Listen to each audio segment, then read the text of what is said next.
I came down here in 1988 for the first time, that flag was a symbol for me. It was a comforting feeling of being accepted, and what they thought was being loved. But now I see that flag, and to me, it's dipped in blood, because all those people I knew, all those young boys that came here, they're all dead of AIDS, suicide, drug overdoses. They're dead. They're dead. That flag is alive.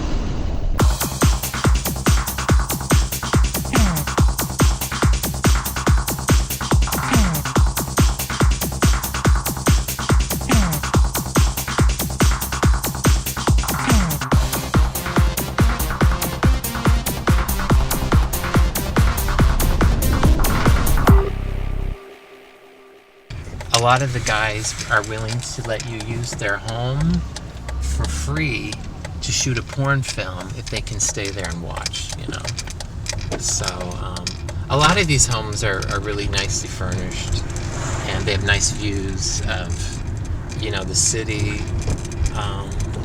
So you could shoot a film here for free. And, we'd shoot here, maybe like a scene on the street here or whatever, down by the park. I shot porn films outside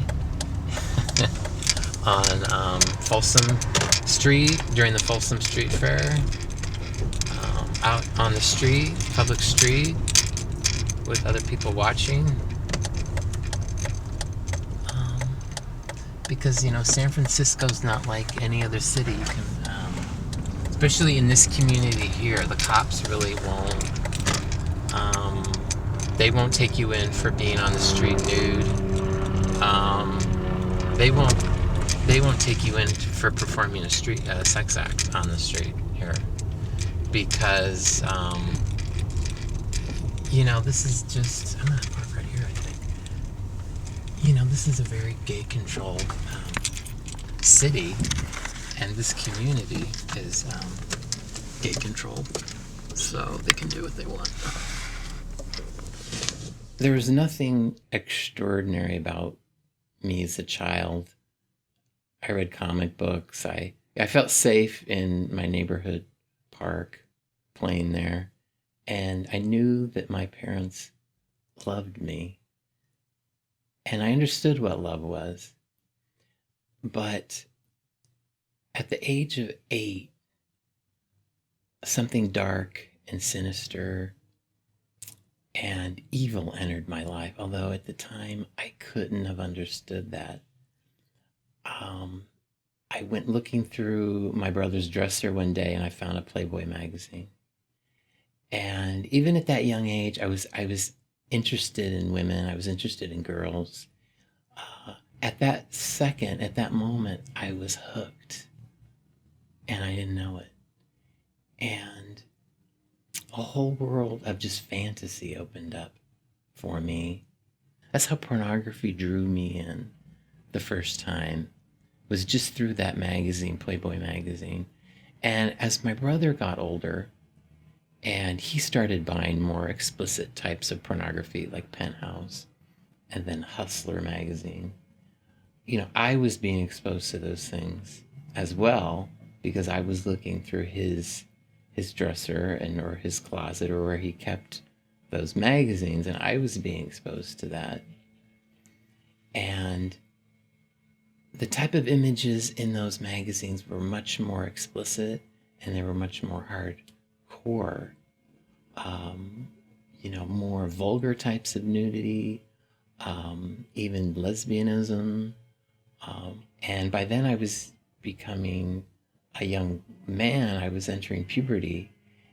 When you watch pornography more and more and more, and I looked at it every day practically, I was masturbating every day, you tend to become much more inward looking. You tend not to relate to the world that you're in, but you tend to start living just in this fantasy world of pornography, of this false beauty, of women, of nakedness, of free sexuality, and it leaves you always with an empty feeling, though. It left me wanting more, wanting something else, wanting something more exciting. You know, as an 18-year-old boy, this is where I first came, right here. You know, I wanted to find myself. I wanted to discover who I was. I wanted to find out if I was gay, if I was straight, if I was bi. And what I quickly discovered was that an 18, 19-year-old boy was very much in demand down here by a lot of older men in their 40s and their 50s and their 60s. And they were more than willing to take me in and be a father figure and take me home and abuse me. As a boy, we lived behind my father's business, and most of his employees were men, and they kept pornography in the men's restroom. So I was also going there, and they were bringing very hardcore forms of pornography in magazines that I don't even remember. But I would go over there and, you know, lie that I had to use the restroom, and I would be in there looking at pornography, even masturbating there, because they were supplying my growing craving and my growing desire and my obsession with seeing more, what was becoming more deviant forms of pornography. By then I was probably only about 12 or 13 years old. And then at about that time, you had the home video revolution, where the VCR was introduced and you could watch films at home. I was able to start purchasing hardcore X-rated videotapes by sending cash through the mail. And once I started watching videos, I didn't want to look at a magazine because I wanted everything to move. I wanted the action and the more detail and more explicitness that you get in X-rated videos. So by the time I was 18, I had amassed a pretty large collection of X-rated porn. One of the tragedies is during that time, the probably the biggest star of pornography was Tracy Lords, and it was revealed later that she was under 16 when she did pretty much all of her films. So essentially, I was a child watching child pornography, and it had an incredible effect on me. I couldn't relate to girls my age. I couldn't relate to women because I saw them as just sex objects. I didn't see women as a human being, really.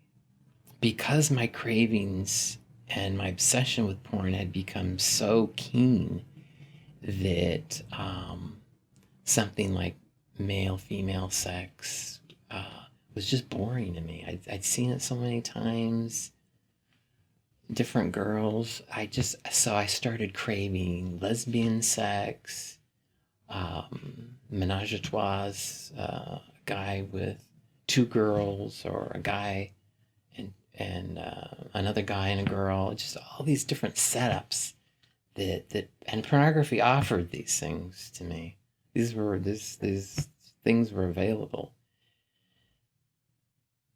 It resulted in me becoming very confused about who I was sexually. I didn't know if I was straight, gay, or bi, because I was attracted to so many different sex scenarios in pornography. Just tell me what happened here.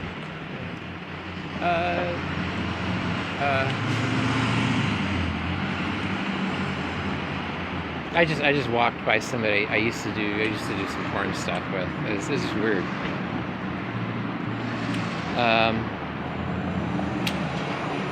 Because it's been, it's been it's been a long time. It's just, I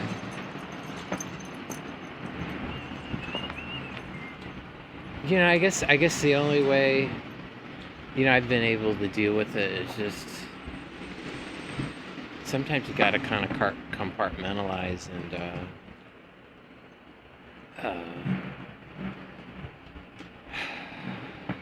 it's like it was somebody else doing that, and in a way it was. That was before my conversion, and it was somebody else. But when it hits you in the face, you realize, hey, it was real. you know, uh,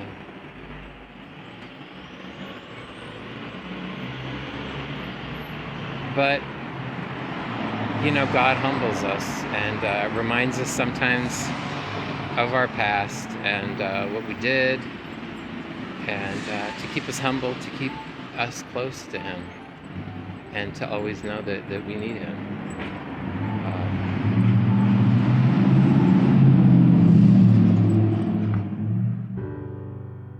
I was not satisfied with being a porn consumer, viewing pornography.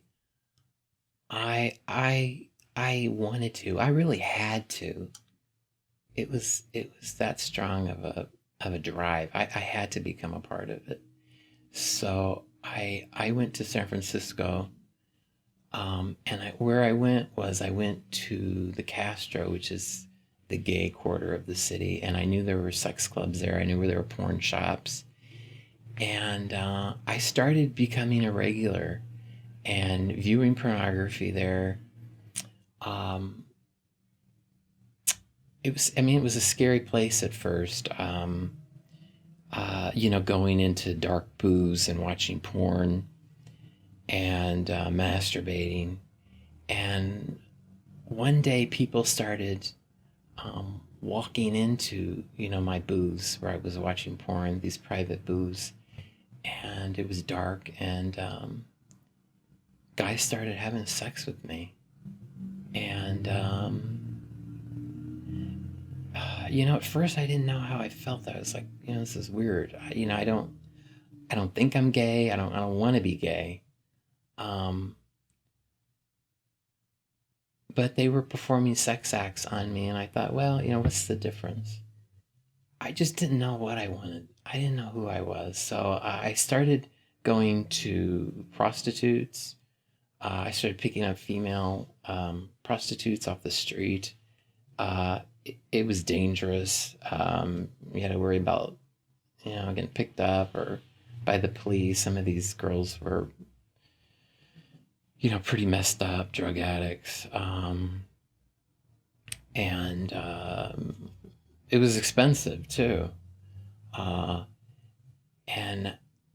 it just wasn't working for me. So I went back to the gay ghetto in the Castro, and sex there was free.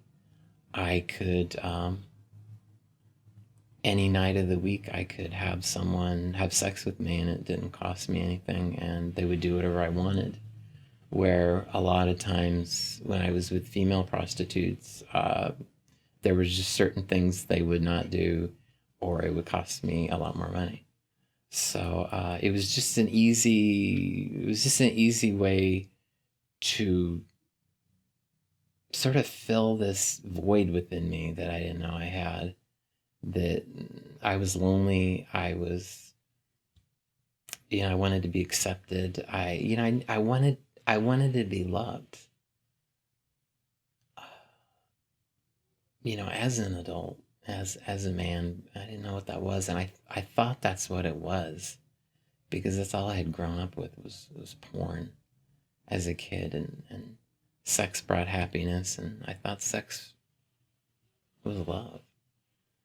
At some point, I don't know if I accepted that I was gay, but I just I just resigned myself to it.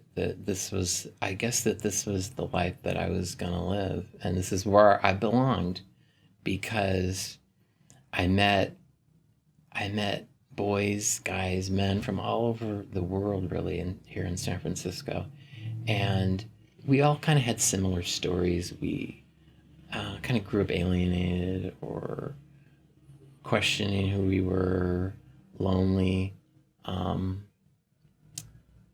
not ever really sure of ourselves. So we ended up here really looking and searching for security, for really it comes down to just looking for someone to love and to be loved. And it gets twisted into sex and more sex and very deviant forms of sex. Although I didn't know this at the time. Because like a drug addiction, I mean porn is that way. In the beginning, I mean something like Playboy, when you're a little boy. I mean that's excites you. You see a naked lady and you go, wow, naked lady. And you get excited, you can't believe it. And sooner rather than later, you start getting bored with all that. Another naked lady, or you want to see her do something. You want to see her maybe with a guy, or you want to maybe see her with a girl, and then you want to see her do something more hardcore. Maybe get beat up, get slapped. When you get into doing porn and being in porn, it's the same thing, because you show up to this stuff, and for a guy, you can't even get excited because it's just nothing. It's just nothing you haven't done 1,000 times before. So when somebody would tell me, "Hey, we're gonna set up this scene where, you're gonna be tied up, or you're gonna be beat up, or you're gonna beat somebody up," or I'd say, yeah, I haven't done it. I'm in for that. And that's how it just got harder and harder and more hardcore. I was about 19 years old, and I started getting hit on right away by men that were older than me, 40s, 50s. To me, that was, very old at the time. So I went with these men, and they wanted sex for me. But they did give me a sort of false sense of my masculinity, because it felt like becoming part of something larger than me, of like a family. And if I sensed that somebody liked me and that they gave me love, I would do almost anything for them. And usually very quickly, these men would start making requests on me to have sex with their friends, to go to sex clubs with them, to go to orgies with them. And a lot of times they started videotaping us having sex, just for their own private use and for their friends. And I was okay with that, because I was a lost soul. After about 2 years in the gay life, I would say I was pretty burned out. I had done pretty much everything sexually that I could have done. Multiple partners, gangbang, bondage, bareback sex with no condoms, even though this was at the time of AIDS. I was really questioning what I was gonna do. I had been raised very nominally Christian, and not really ever having a relationship with Jesus, knowing of him, but he was very distant to me. And I just questioned, but I felt like I had gone too far. I had made the choice, and I couldn't turn back at that point. I just felt that this was it. that this was my fate. And Jesus was just not somewhere I could go, because I just believed that it was too late for me at that point.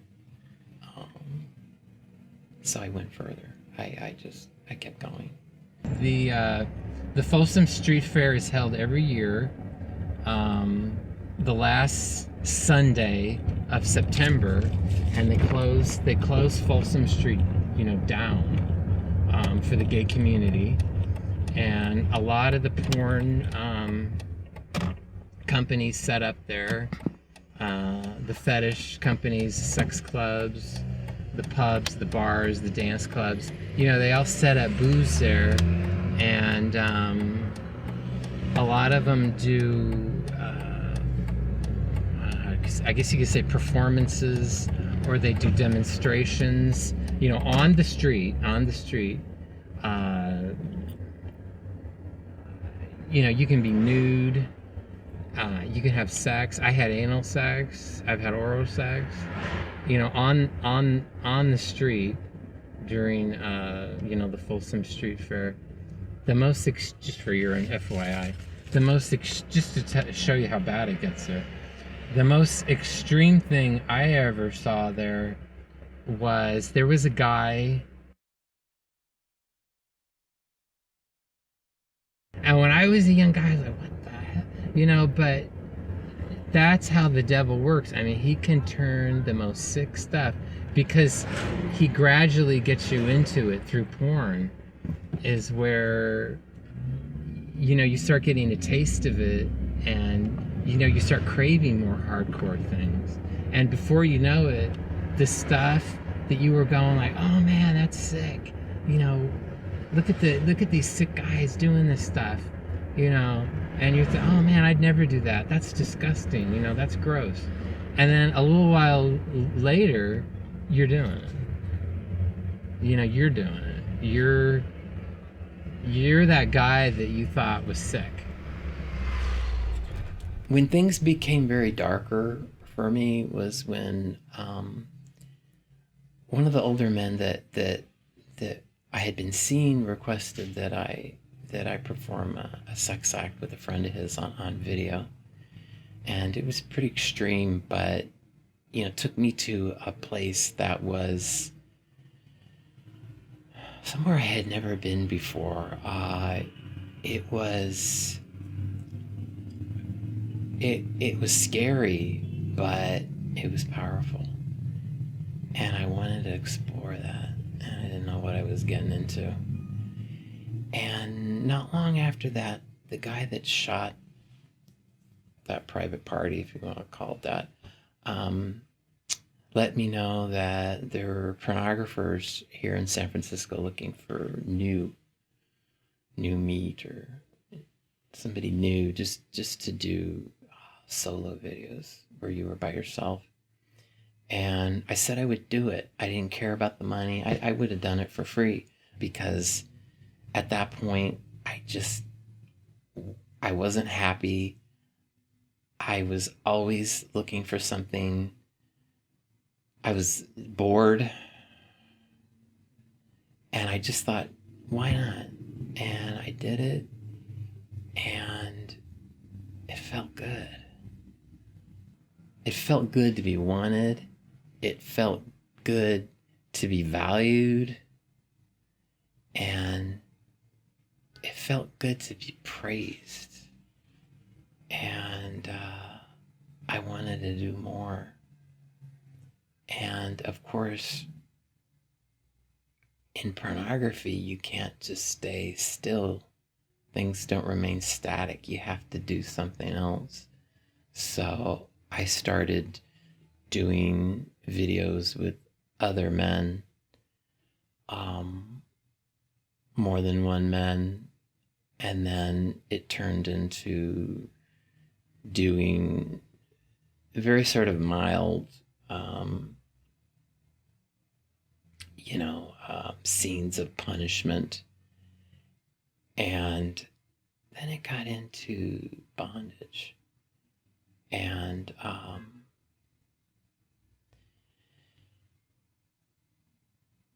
that was something that I had seen before and I thought was really crazy. And I thought, it's something I'm never going to do. But the thing about pornography is that something that at one time shocks you, even disgusts you later, will actually become enticing because it's somewhere unexplored. And that's what that scene held for me, is that I didn't know what I was getting into, but I knew down deep it was bad. But that's what drew me to it. This is where you have the Folsom Street Fair right here. They close this off in September, and you can have sex here on the street. And I shot a movie here where I had sex in a porta potty with someone, and people were watching and taking photographs. And I'm sure this was before all those handheld devices, but I'm sure people were taking videos too. There used to be a porn shop here where they used to shoot porn in the shop too, and I did some stuff here where we were doing it. This guy would just use a lot of young guys just off the street, like me. It was pretty rough. I had welts, blood. I had blood blisters all over my backside. For at least a few days, I had to sleep on my stomach. This is a porn studio. They do internet content here. They do DVD content. They do live streaming content here. They bought this building, I forget for how much, 14 million or something. It's the historic armory building, and you can take a tour of this and you can watch people have sex. They do live sex shows in there. And that is not all gay. They do gay and straight content there. I mean, in my day, it looks kind of run down now, but in my days, it's a really real-known bar. You go there on any given night, because I used to go there a lot, and you go into the public restrooms, into the bathrooms, and there's guys having sex all the time, anonymous sex. Well, we just went back into the bathroom and had sex, and then we finished, and that was it. I didn't know his name, he didn't know my name. We didn't know each other.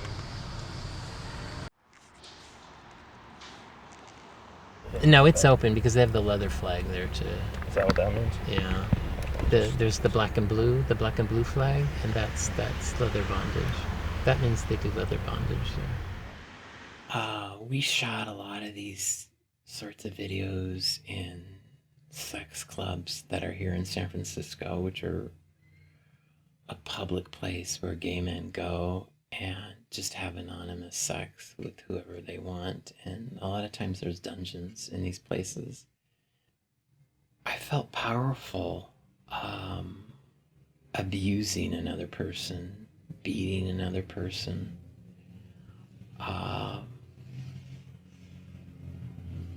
When you're in a life of perversity and promiscuity and sex, you just become angry because there are people that are gonna abuse you, that are gonna abandon you, and there are people that are gonna lie to you to get what they want.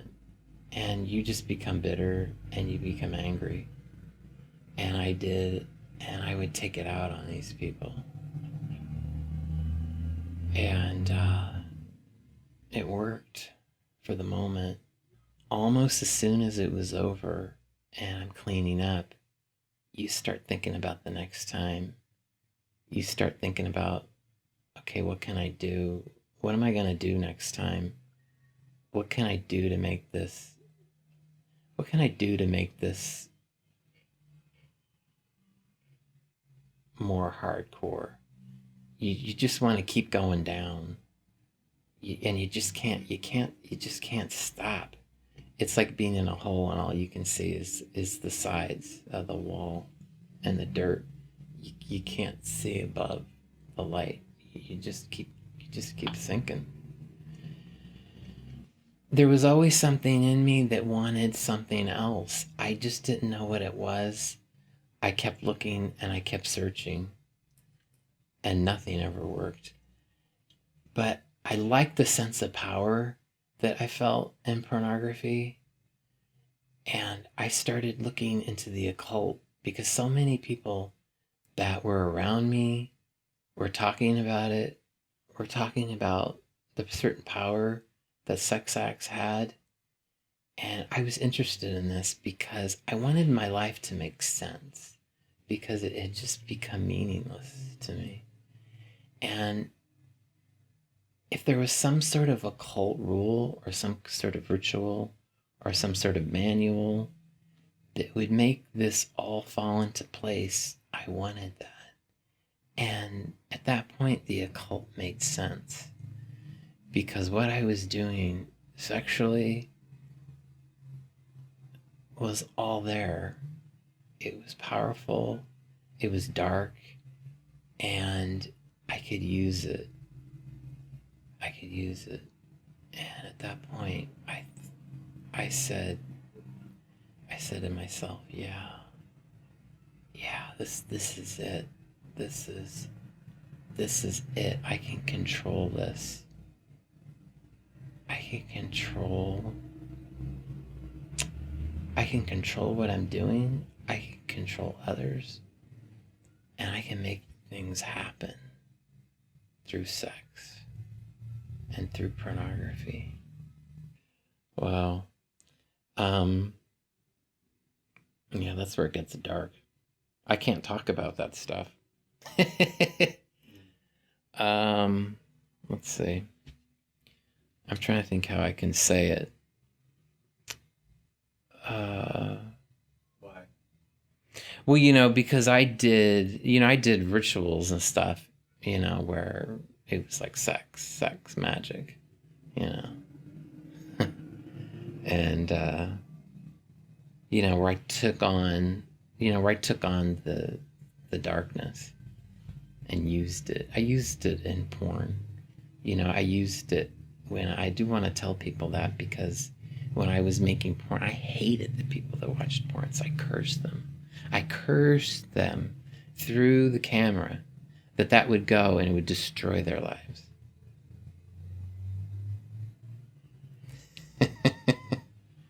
Yeah, it's hard. It's hardcore, and people do that. That's why, I'll tell them that, because I want them to know what they're watching. They're watching bad stuff. I just woke up some days, I felt like I had a purpose, like I had control over everything, that I just wasn't being thrown around, that I wasn't being abused, that people weren't using me. I felt like I was doing it. I felt like I was back in control. And it felt really good. That I could take over. And at that point, I became strong.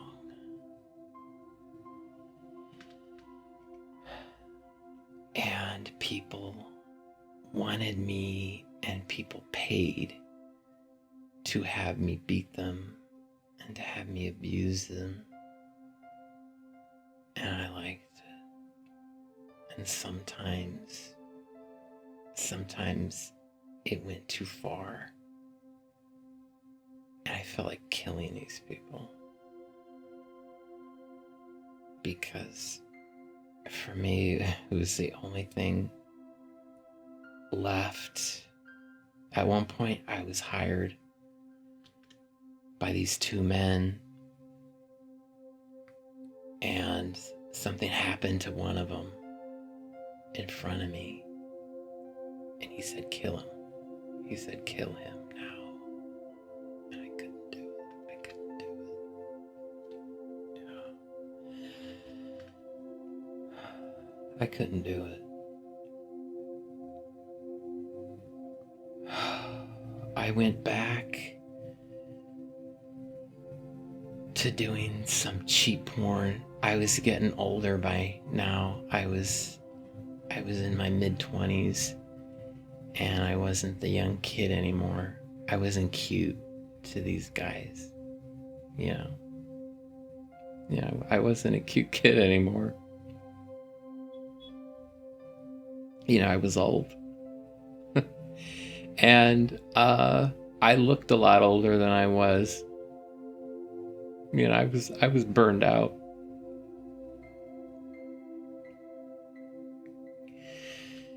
So I was willing to do things that I wouldn't have been willing to do before. And I hated it. But I did it. And I hated the people that were going to watch it. And I hated the people that were going to be at home looking at this. And I threw out every curse I could imagine, and I threw it, and I cast it out onto the camera. And I pushed it, and I pushed it. And I prayed to Satan that anyone who came in touch with this would be destroyed, because I wanted everybody to suffer. I wanted those people to suffer like I was.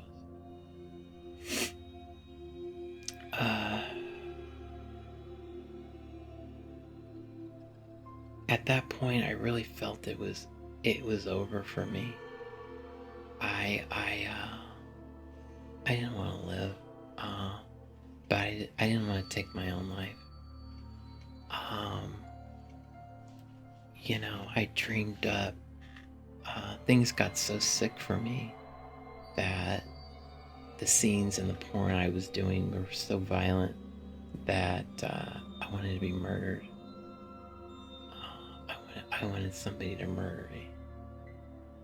So I started going to the parks in San Francisco, where I knew that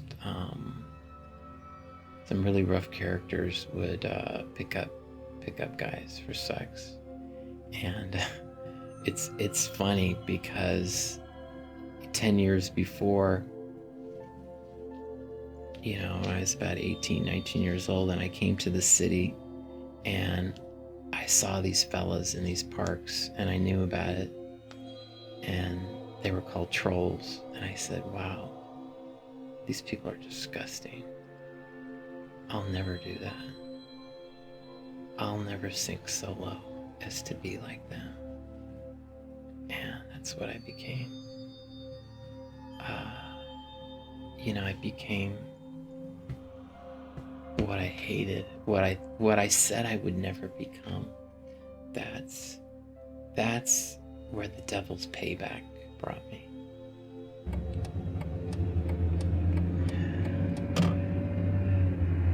Let's see, I haven't been down here in so long. Yeah, they used to call this the fruit bowl because it's kind of like a carved out. And on a weekend or on a Sunday, this is just filled with guys. And I used to do all my tricks. I used to do tricks here towards the end when I wasn't doing too good. You know, the devil had me so twisted that at that point it was the sicker the better.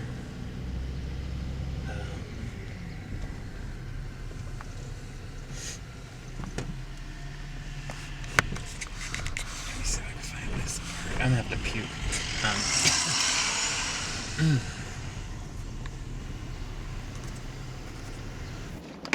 This is so good.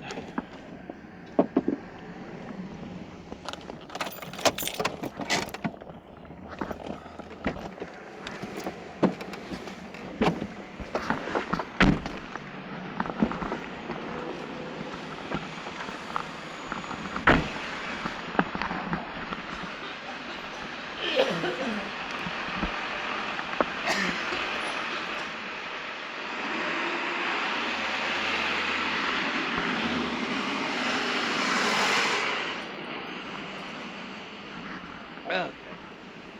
Whew.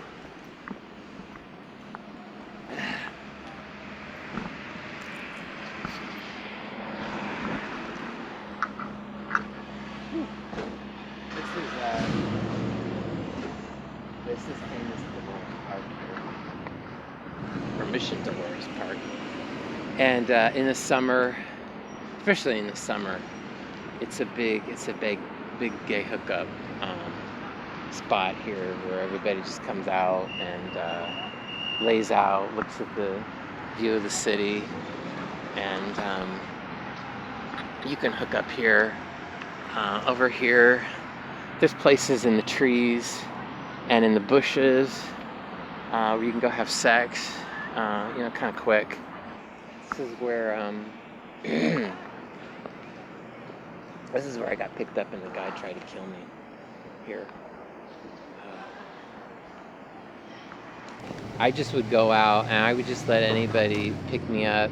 Usually the grosser or the more disgusting the person was that picked me up, the better. And one guy picked me up here, and I knew it wasn't good because he was just weird. And I had been around a lot of lowlifes and a lot of crazy people, serial killers and perverts and pedophiles. He was just really normal to a degree where it was creepy. And he took me home to his place, and he wanted to do some stuff that I didn't want to do. And he ended up putting a knife to my throat and cutting my throat. And at that point, I didn't care. I told him, go ahead. I said, do me a favor, kill me. And, for him, that was it. The thrill was gone and he lost it. And he let me go.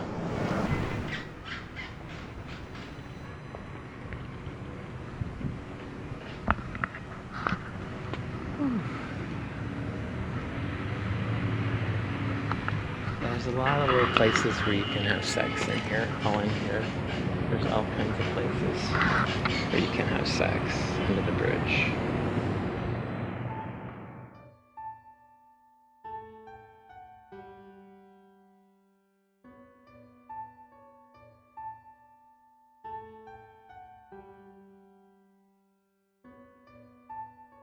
My relationship with Satan was pretty strong, and I knew that I had become not really useful to him anymore. And I knew he was going to get rid of me.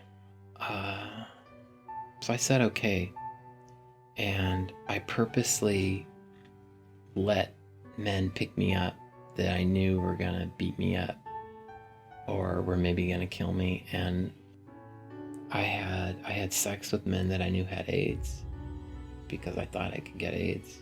Thought that would be another way to go. And kind of as a last resort, I heard about a porn video being shot, and I kind of didn't want to do it, but it was going to be so extreme and so hardcore that I said okay. I showed up, and it was rough. And I was already pretty sick at that point. I had had an STD that I didn't take care of. And that night,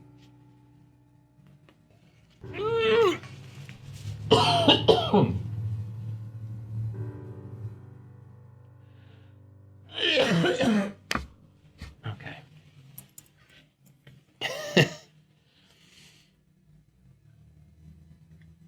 Oh, jeez. Okay. Okay. Yeah. Ooh, okay. Ooh.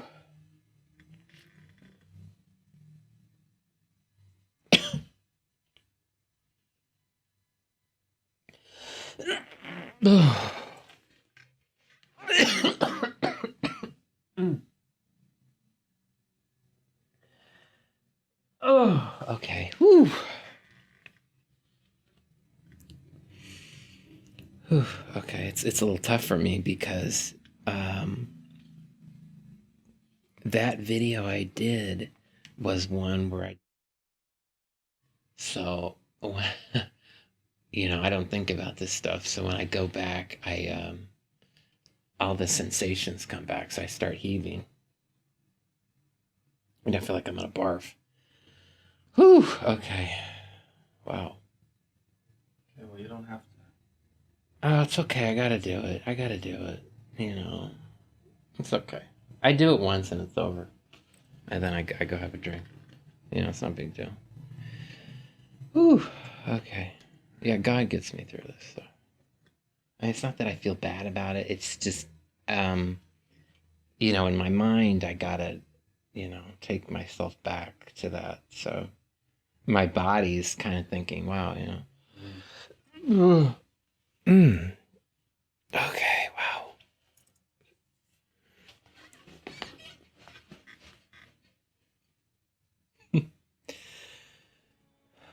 Okay. That night, when I was done with that shoot, I went home and I got really sick. And I was vomiting blood and I couldn't stop. I couldn't stop. I didn't know what was wrong. I was scared. And I went to my mother and she took me to the emergency room. And they were giving me these plastic bags, clear plastic bags, and I was filling up one after another, after another, after another, with just pure blood was coming out of me, out of my throat, and I just kept vomiting, and I didn't know what was wrong. And finally, I was just so sick, and that I laid on the bed, and I knew I was dying, and it was weird. I was just kind of like, okay, I'm dying. I was like, this is it. And it was just kind of just a fading away. I was just fading away, and I was happy. I was like, this is good. I don't want to live anymore. And I didn't think about anything. I didn't think about the devil. I didn't think about God. I didn't think about Jesus. I didn't think about what I had done. I didn't think about my family. I didn't think about me. I was just leaving. And my mother was there, and I saw her, and she was praying, and I got crazy. I got angry. I said, what is she doing? How could she do this? Why is she doing this? I hate God. I hate Jesus. I hate prayer. I hate her. I hate everybody. I don't want this. I don't want prayer around me, I just want to die. And got pretty different after that. I was like, this isn't good. This isn't good. I felt evil everywhere around me.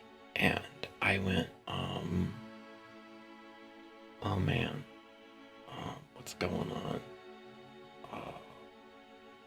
I just was being pulled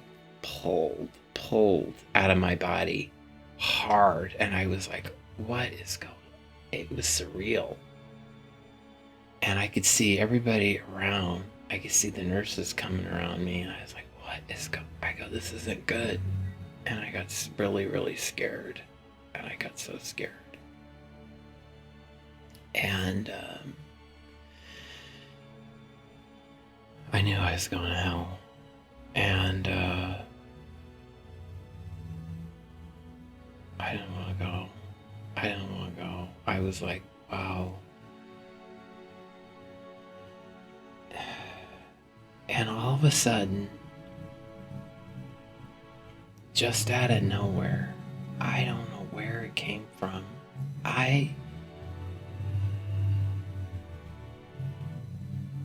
It's strange. Jesus, Christianity, God was not a part of my life. They never crossed my mind. It just, I didn't know who I don't know. It was something of my past. I had been raised Florida Christian, and it was just, it was something buried. And all of a sudden, I can't explain it. I just said, oh God, I said, Jesus, please. I said, Jesus, please help me. Please. I just said, please help me. I don't want to die. I don't want to die like this. And it was gone. They were gone. It was that fast. I just called on Jesus' name, and it's all it took. It was that fast, and everything was gone. I was back in my body, and I didn't know who I was. I was like a little kid again. I was like, what happened to me? What happened to me over the last 12 years? I didn't know. I didn't know what had happened to me. And everything changed at that point. Everything. I just felt like a different person. I didn't understand what I had done. I didn't know why I had done it. I just knew that it was over. And I knew it was like getting another chance. And I just was so thankful. And I was so grateful. And I've never looked back since then. God just, at that moment, God took me in his arms, and the Lord Jesus Christ just bathed me in his blood, and I just was healed. And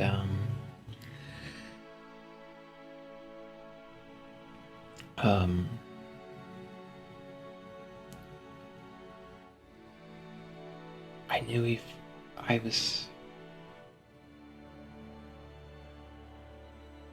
just knew I wasn't that person anymore. It was over. It was just over.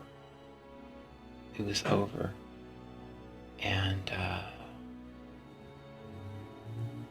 it hasn't been easy.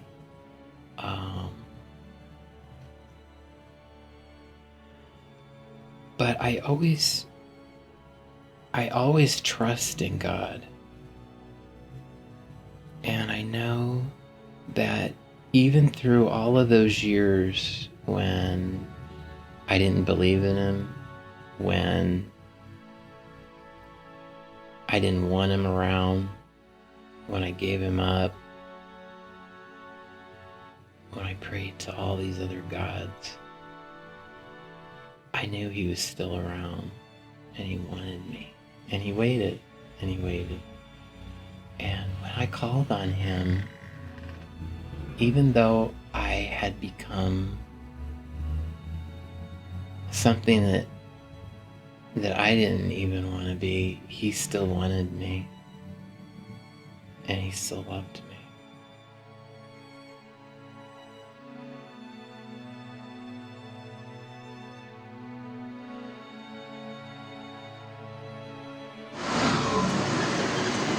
You know, when I came down here in 1988 for the first time, you know, that flag was a symbol for me because, you know, this was, and I met men and boys from all over the world,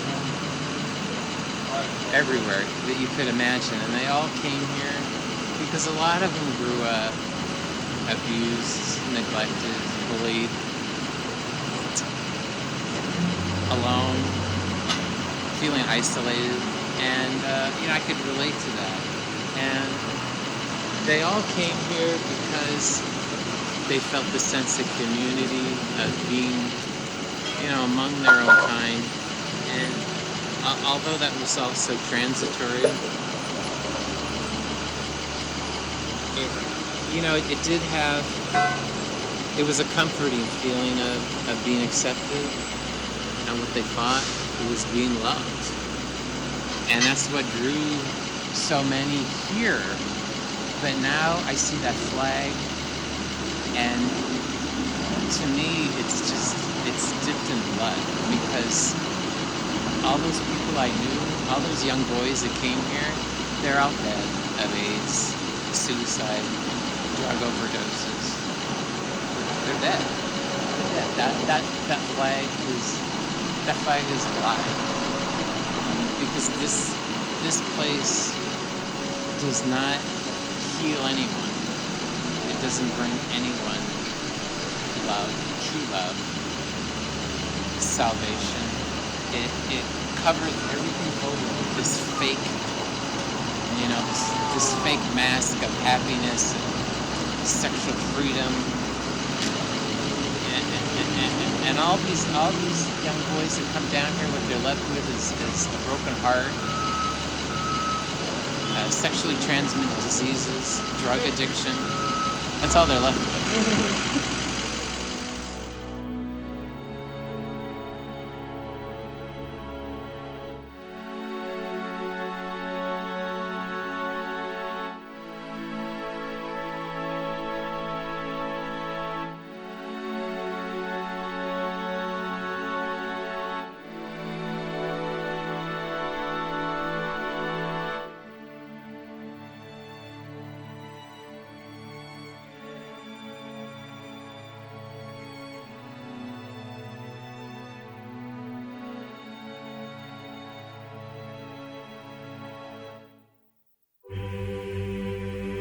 What if next weekend the doors of your church building were chained shut? Would your faith survive?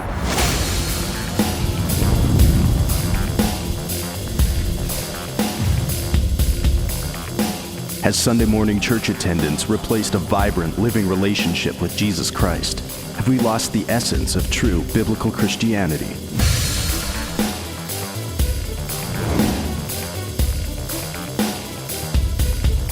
We've traveled the world filming testimonies of ordinary Christians seeing signs, wonders, and miracles as they take the gospel of Jesus Christ to the lost. Ex-radical Muslims are planting churches, miraculous healings are testifying to the gospel, and unbelievable God stories are emerging from around the globe.